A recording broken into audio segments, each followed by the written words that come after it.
ਸ਼੍ਰੋਮਣੀ ਗੁਰਦੁਆਰਾ ਪ੍ਰਬੰਧਕ committee ਸ੍ਰੀ ਅੰਮ੍ਰਿਤਸਰ ਅਤੇ ਸ਼੍ਰੋਮਣੀ ਅਕਾਲੀ ਦਲ ਸਿੱਖ ਜਗਤ ਦੀਆਂ ਦੋ ਅਜਿਹੀਆਂ ਸਿਰਮੌਰ ਪਵਿੱਤਰ ਅਤੇ ਪ੍ਰਤੀਨਿਧ ਪੰਥਕ ਜਥੇਬੰਦੀਆਂ ਹਨ ਜਿਹੜੀਆਂ ਲਗਭਗ 100 ਸਾਲ ਪਹਿਲਾਂ ਸਿੱਖੀ ਵਿੱਚ ਮੀਰੀ ਤੇ ਪੀਰੀ ਦੇ ਸਿਧਾਂਤ ਸੁਮੇਲ ਨੂੰ ਕਾਇਮ ਰੱਖਣ ਤੇ ਪ੍ਰਫੁੱਲਤ ਕਰਨ ਹਿੱਤ 18ਵੀਂ ਸਦੀ ਦੇ ਬੁੱਢਾ ਦਲ ਅਤੇ ਤਰੁਣਾ ਦਲ ਦੀ ਤਰਜ਼ ਤੇ ਸਥਾਪਿਤ ਕੀਤੀਆਂ ਗਈਆਂ ਸਨ। ਪੰਥਕ ਗੁਰਮਤੇ ਮੁਤਾਬਕ ਸ਼੍ਰੋਮਣੀ ਕਮੇਟੀ ਦੀ ਜ਼ਿੰਮੇਵਾਰੀ ਗੁਰਧਾਮਾਂ ਦੀ ਸੇਵਾ ਸੰਭਾਲ ਤੇ ਧਰਮ ਪ੍ਰਚਾਰ ਮੰਨੀ ਗਈ ਅਤੇ ਸ਼੍ਰੋਮਣੀ ਅਕਾਲੀ ਦਲ ਨੂੰ ਕਮੇਟੀ ਦੇ ਉਲੀਕੇ ਟੀਚਿਆਂ ਦੀ ਪੂਰਤੀ ਵਿੱਚ ਸਹਾਇਕ ਹੋਣ ਅਤੇ ਸਿੱਖੀ ਦੀ ਸੁਤੰਤਰ ਹੋਂਦ ਅਤੇ ਨਿਆਰੇਪਨ ਨੂੰ ਰਾਜਨੀਤਿਕ ਤੌਰ ਤੇ ਸੁਰੱਖਿਅਤ ਰੱਖਣ ਲਈ ਸਰਗਰਮ ਰਹਿਣ ਦੇ ਆਦੇਸ਼ ਦਿੱਤੇ ਗਏ। ਇਸ ਹਕੀਕਤ ਤੋਂ ਮੁਨਕਰ ਹੋ ਸਕਣਾ ਵੀ ਅਸੰਭਵ ਹੈ ਕਿ ਸਿੱਖ ਕੌਮ ਦਾ ਜੋ ਨਵੇਕਲਾ ਸਥਾਨ ਅਤੇ ਵਿਸ਼ੇਸ਼ ਸਨਮਾਨ ਸੰਸਾਰ ਭਰ ਵਿੱਚ ਸਥਾਪਿਤ ਹੋਇਆ ਉਸ ਵਿੱਚੋਂ ਉਪਰੋਕਤ ਕੌਮੀ ਸੰਸਥਾਵਾਂ ਦਾ ਬਹੁਤ ਵੱਡਾ ਯੋਗਦਾਨ ਹੈ। ਇਹੀ ਕਾਰਨ ਹੈ ਕਿ ਦੁਨੀਆ ਵਿੱਚ ਵਸਦਾ ਹਰੇਕ ਸਿੱਖ ਇਹਨਾਂ ਦੀ ਸਲਾਮਤੀ ਲਈ ਚਿੰਤਤ ਅਤੇ ਯਤਨਸ਼ੀਲ ਰਹਿੰਦਾ ਹੈ। ਸ੍ਰੀ ਅਕਾਲ ਤਖਤ ਸਾਹਿਬ ਅੰਮ੍ਰਿਤਸਰ ਵਿਖੇ ਸ੍ਰੀ ਗੁਰੂ ਗ੍ਰੰਥ ਸਾਹਿਬ ਜੀ ਮਹਾਰਾਜ ਦੀ ਹਜ਼ੂਰੀ ਵਿੱਚ 15 ਨਵੰਬਰ 1920 ਨੂੰ ਸ਼੍ਰੋਮਣੀ ਕਮੇਟੀ ਹੋਂਦ ਵਿੱਚ ਆਈ ਅਤੇ ਉਸ ਵਿੱਚੋਂ ਇੱਥੇ ਹੀ 24 ਜਨਵਰੀ 1921 ਨੂੰ ਸ਼੍ਰੋਮਣੀ ਅਕਾਲੀ ਦਲ ਦਾ ਜਨਮ ਹੋਇਆ।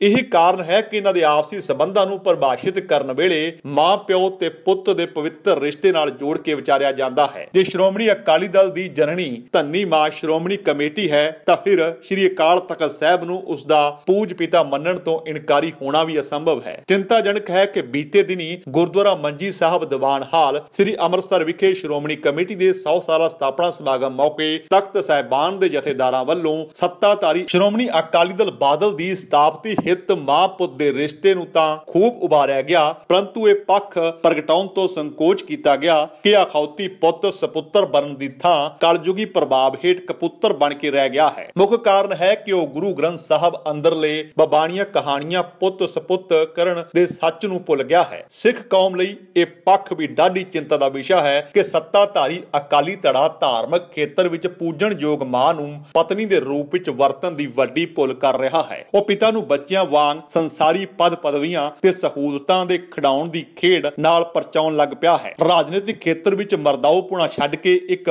ਵਿਪਰੀ ਧੜੇ ਦੀ ਪਤਨੀ ਬਣ ਕੇ ਗੁਜ਼ਾਰਾ ਕਰ ਰਿਹਾ ਹੈ, ਭਾਵ ਸਵਾਰਥਵਸ ਆਪਣਾ ਖਸਮ ਪੈਦਾ ਕਰ ਰਿਹਾ ਹੈ। ਇਹ ਵੀ ਆਖਿਆ ਜਾ ਸਕਦਾ ਹੈ ਜਿਵੇਂ ਪੁੱਤ ਅਖਵਾਉਣ ਵਾਲਾ ਅਕਾਲੀ ਦਲ ਸ਼੍ਰੋਮਣੀ ਕਮੇਟੀ ਨੂੰ ਆਪਣੀਆਂ ਕਾਮਨਾਵਾਂ ਦੀ ਪੂਰਤੀ ਲਈ ਵਰਤਦਾ ਹੈ, ਤਿਵੇਂ ਹੀ ਭਾਜਪਾ ਧੜਾ ਅਕਾਲੀ ਦਲ ਦੀ ਵਰਤੋਂ ਕਰਕੇ ਪੰਜਾਬ ਦਾ ਖਸਮ ਬਣਨ ਦੇ ਯਤਨ ਕਰ ਰਿਹਾ ਹੈ। ਇਸ ਦਾ ਸਿੱਟਾ ਹੁਣ ਸਾਰਿਆਂ ਦੇ ਸਾਹਮਣੇ ਹੈ। ਗੁਰਬਾਣੀ ਵਿੱਚ ਮੰਨਿਆ ਗਿਆ ਹੈ ਕਿ ਜਦੋਂ ਕੋਈ ਪੁੱਤ ਗੁਰੂ ਦੇ ਸੱਚ ਨਾਲੋਂ ਟੁੱਟ ਕੇ ਕਲਯੁਗੀ ਪ੍ਰਭਾਵ ਕਬੂਲਦਾ ਹੈ ਤਾਂ ਉਹ ਇਸਤਰੀ ਬਣ ਕੇ ਖਸਮ ਨੂੰ ਜਨਮ ਦਿੰਦਾ ਹੈ। ਉਹ ਆਪਣੀ ਮਾਂ ਦਾ ਹੀ ਮੁਕਲਾਵਾ ਲੈ ਆਉਂਦਾ ਹੈ। ਐਸਾ ਪੁੱਤ ਪਿਓ ਨੂੰ ਵੀ ਖੇਡੇ ਲਾ ਲੈਂਦਾ ਹੈ, ਥਣਾ ਤੋਂ ਬਿਨਾਂ ਹੀ ਦੁੱਧ ਪਿਲਾਉਣ ਲੱਗਦਾ ਹੈ, ਭਾਵ ਨਾਸਵੰਤ ਪਦਾਰਥਾਂ ਦੇ ਐਸੇ ਚਸਕੇ ਲੱਗ ਦਿੰਦਾ ਹੈ ਕਿ ਉਹਨਾਂ ਦੇ ਸਵਾਦ ਮਾਣਨ ਵਾਲੇ ਲੋਕ ਆਪਣੇ ਮਾਂ ਪਿਓ ਦਾ ਅਦਬ ਹੀ ਭੁੱਲ ਜਾਂਦੇ ਹਨ। ਡਾਕਟਰ ਪ੍ਰਿਥੀਪਾਲ ਸਿੰਘ ਕਪੂਰ ਨੇ ਇੱਕ ਟੀਵੀ ਚੈਨਲ ਨੂੰ ਇੰਟਰਵਿਊ ਦੌਰਾਨ ਜਿੱਥੇ ਸ੍ਰੀ ਅਕਾਲ ਤਖਤ ਸਾਹਿਬ ਦੇ ਕਾਰਜਕਾਰੀ ਜਥੇਦਾਰ ਵੱਲੋਂ ਸਤਿਕਾਰਯੋਗ ਬਾਬਾ ਖੜਗ ਸਿੰਘ ਤੇ ਮਾਸਟਰ ਤਾਰਾ ਸਿੰਘ ਵਰਗੇ ਮੋਢੀ ਅਕਾਲੀ ਆਗੂਆਂ ਨੂੰ ਅਣਗੌਲਿਆਂ ਕਰਨ ਪ੍ਰਤੀ ਨਿਰਾਸ਼ਤਾ ਪ੍ਰਗਟ ਕੀਤੀ ਹੈ, ਉੱਥੇ ਹੀ ਸੱਤਾਧਾਰੀ ਅਕਾਲੀ ਦਲ ਦੇ ਸੁਪਰੀਮੋ ਤੇ ਸਿੱਧਾ ਦੋਸ਼ ਲਗਾਉਂਦਿਆਂ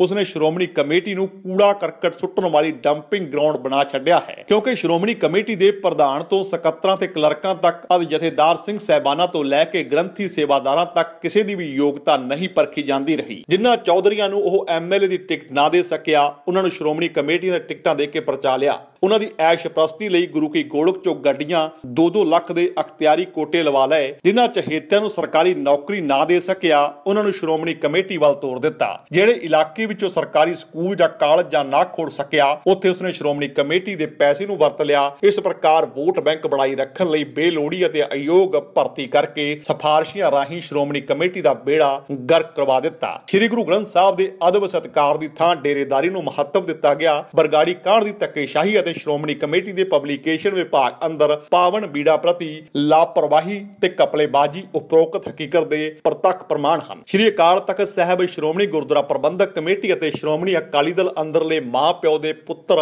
ਵਰਗੇ ਸੰਸਥਾਗਤ ਰਿਸ਼ਤਿਆਂ ਦੀ ਭਵਿੱਖੀ ਪਰਪੱਕਤਾ ਤੇ ਪਵਿੱਤਰਤਾ ਪੱਖੋਂ ਪੰਥ ਦਰਦੀ ਚਿੰਤਕ ਅਜੇ ਵੀ ਚਿੰਤਨ ਵਿੱਚ ਹਨ, ਭਾਵੇਂ ਕਿ ਸੱਤਾਧਾਰੀ ਬਾਦਲ ਦਲ ਦਾ ਭਾਜਪਾ ਨਾਲੋਂ ਰਾਜਨੀਤਿਕ ਭਿਆਲੀ ਵਾਲਾ ਪਤੀ ਪਤਨੀ ਵਰਗਾ ਰਿਸ਼ਤਾ ਟੁੱਟ ਚੁੱਕਾ ਹੈ ਅਤੇ ਉਹ ਸ੍ਰੀ ਅਕਾਲ ਤਖਤ ਸਾਹਿਬ ਦੇ ਆਦੇਸ਼ ਦਾ ਬਹਾਨਾ ਬਣਾ ਕੇ ਪੰਜਾਬੀ ਪਾਰਟੀ ਤੋਂ ਪੰਥਕ ਦਲ ਹੋਣ ਦਾ ਸਬੂਤ ਪੇਸ਼ ਕਰ ਰਿਹਾ ਹੈ। ਉਹਨਾਂ ਦੇ ਹੀ ਕੁਝ ਮੌਕਾ ਪ੍ਰਸਤ ਸਾਥੀ ਟਕਸਾਲੀ ਅਤੇ ਡੈਮੋਕ੍ਰੈਟਿਕ ਦਲ ਬਣਾ ਕੇ ਬਾਦਲ ਦਲ ਦਾ ਸੱਤਾਧਾਰੀ ਪਰਿਵਾਰਕ ਕਬਜ਼ਾ ਤੋੜਨ ਦੇ ਨਾਅਰੇ ਵੀ ਲਗਾ ਰਹੇ ਹਨ। ਕਾਰਨ ਇਹ ਹੈ ਕਿ ਦੋਵੇਂ ਧਿਰਾਂ ਵੋਟਾਂ ਲਈ ਅਜੇ ਵੀ ਉਹਨਾਂ ਡੇਰੇਦਾਰਾਂ ਤੇ ਸੰਪਰਦਾਇ ਸ਼ਕਤੀਆਂ ਦੇ ਹੱਥਾਂ ਵਿੱਚ ਨੱਚ ਰਹੇ ਹਨ, ਜਿਨ੍ਹਾਂ ਨੇ ਸ਼੍ਰੋਮਣੀ ਕਮੇਟੀ ਵੱਲੋਂ ਪ੍ਰਕਾਸ਼ਿਤ ਅਤੇ ਪੰਥਕ ਏਕਤਾ ਦਾ ਆਧਾਰ ਮੰਨੀ ਜਾਂਦੀ ਸਿੱਖ ਰਹਿਤ ਮਰਿਆਦਾ ਨੂੰ ਕਦੇ ਵੀ ਪ੍ਰਵਾਨ ਨਹੀਂ ਕੀਤਾ।